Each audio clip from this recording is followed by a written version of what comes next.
Hi guys, hope you're all well. Well done to all of you who were engaging with the work last week. Hopefully you'll find that since we've got our own team now that things should be a little bit easier to find. So very well done. I think we've got most pupils that have attempted the assignment, so great to see. But again, just to stress that if you do have any questions or if you're not sure what it is you're supposed to be doing, please just get in contact. Do a new post on the page, or you can send me an email directly. So for this week's work, we're going to be moving on with our elements in the periodic table lesson. So just again to show you where you're going to find the resources for this week.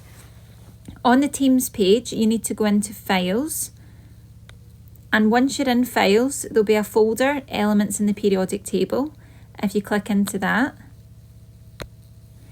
And then what I'm going to do is I'm just going to organise the work week by week so that hopefully you can find all the resources you're going to need for this week in the one place. So it's the 25th of January, so we're in 2 Elements Tasks Week 2.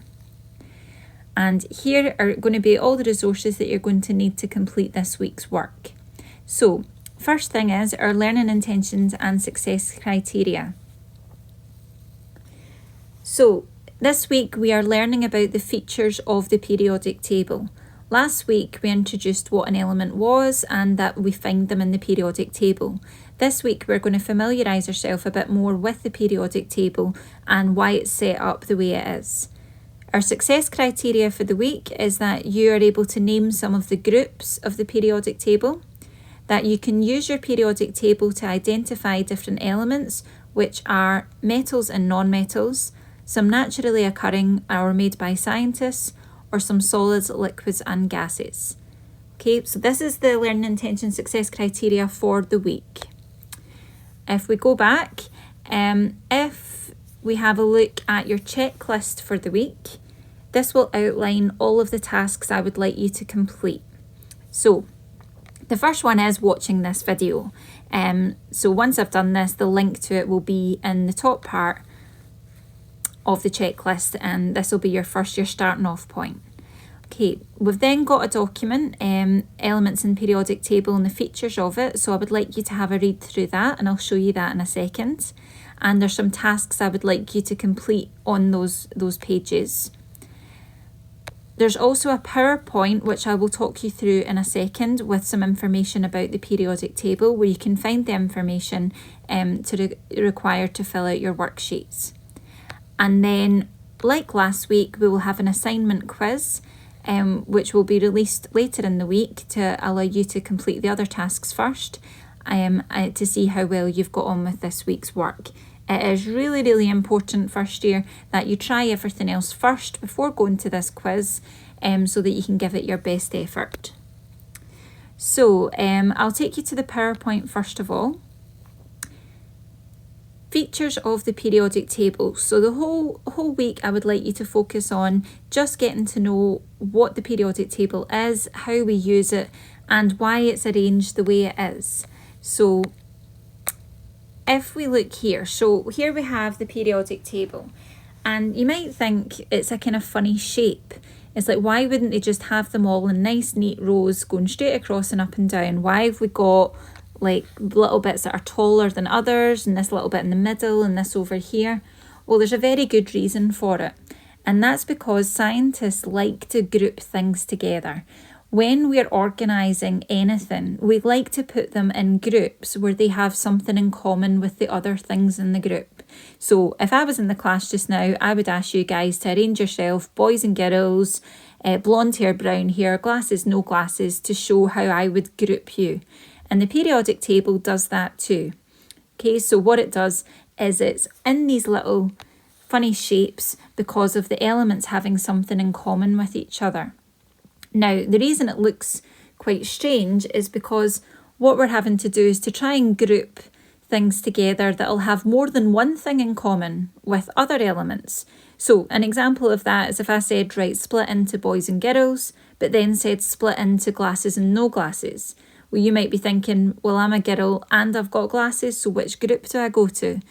And that's pretty much what the periodic table tries to do. It tries to group things together that have as much as in common with each other. but being aware that there's lots of different things it could have in common. So that's where the shape comes from.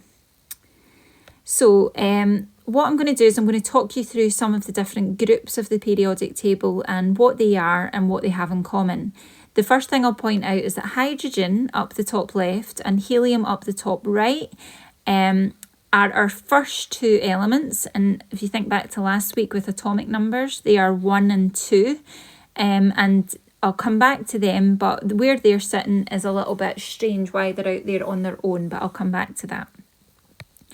So, first of all, when we talk about groups in the periodic table, we talk about vertical columns.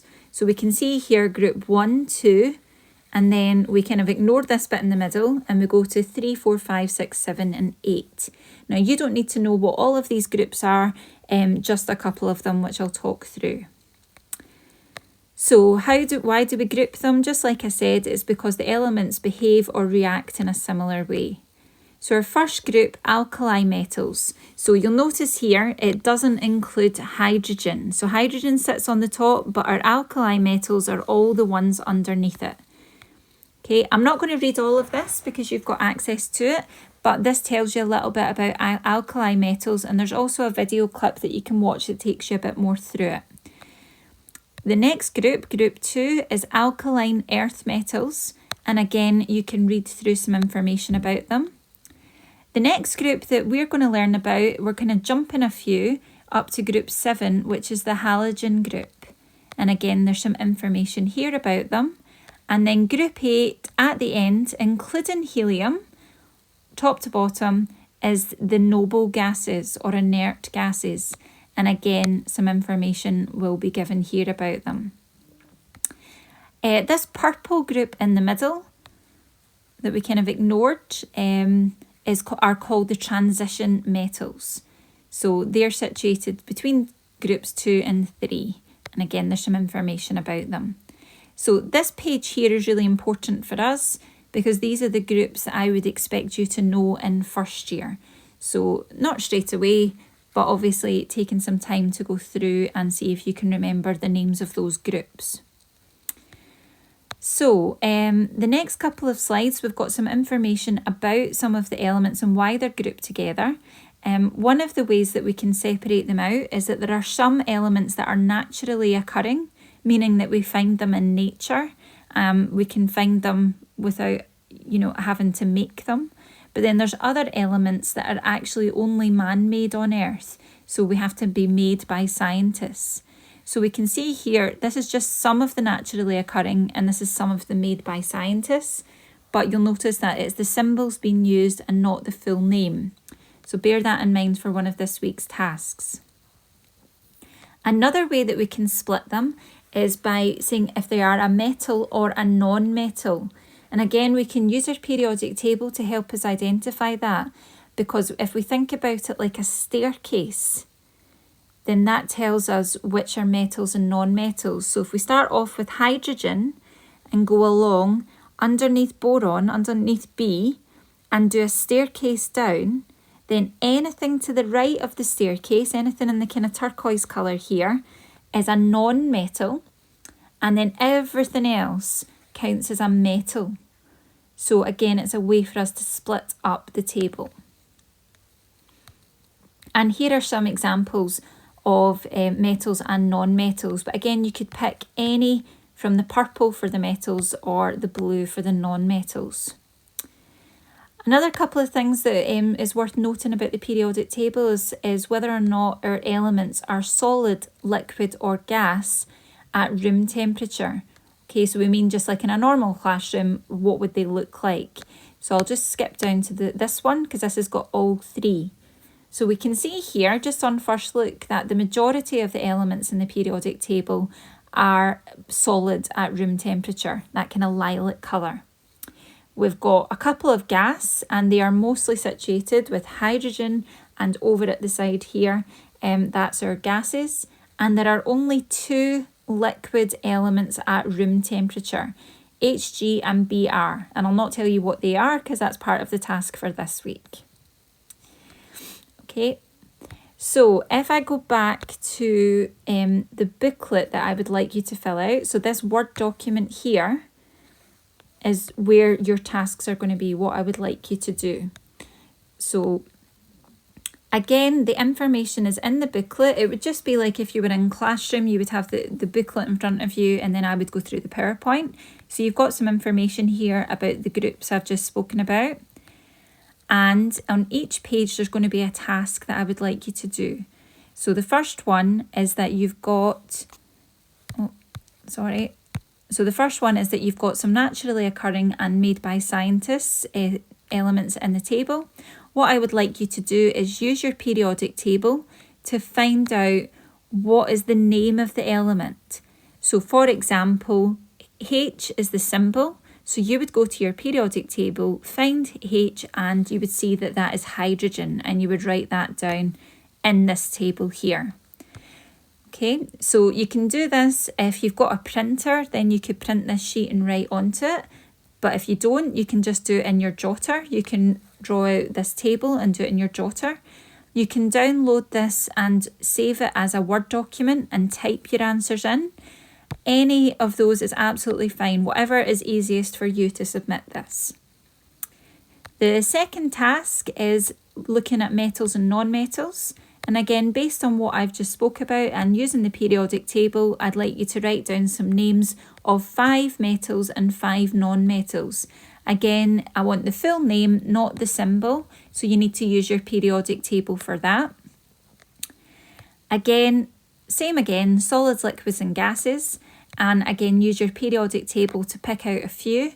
So I'd like 5 gases and 5 solids, but only 2 liquids because there only is 2. Okay, so that's all I'm going to ask you to do for this week, as well as the assignment that I'm going to ask you to do later on the week to make sure that you're happy with this. So a little less this week, but it's just to make sure that you've got some time to catch up with anything you may have missed from last week, because if you've not been on top of what we did last week on what an element is in the periodic table, you might struggle. So again, if you're not sure about how to do the work, how to submit the work, how to access the work, then please just post onto the Teams page a message. You click on new post and I'll get back to you. But it is important that you speak up if you're not sure about what to do, and I'll happily give you a hand. Okay, best of luck.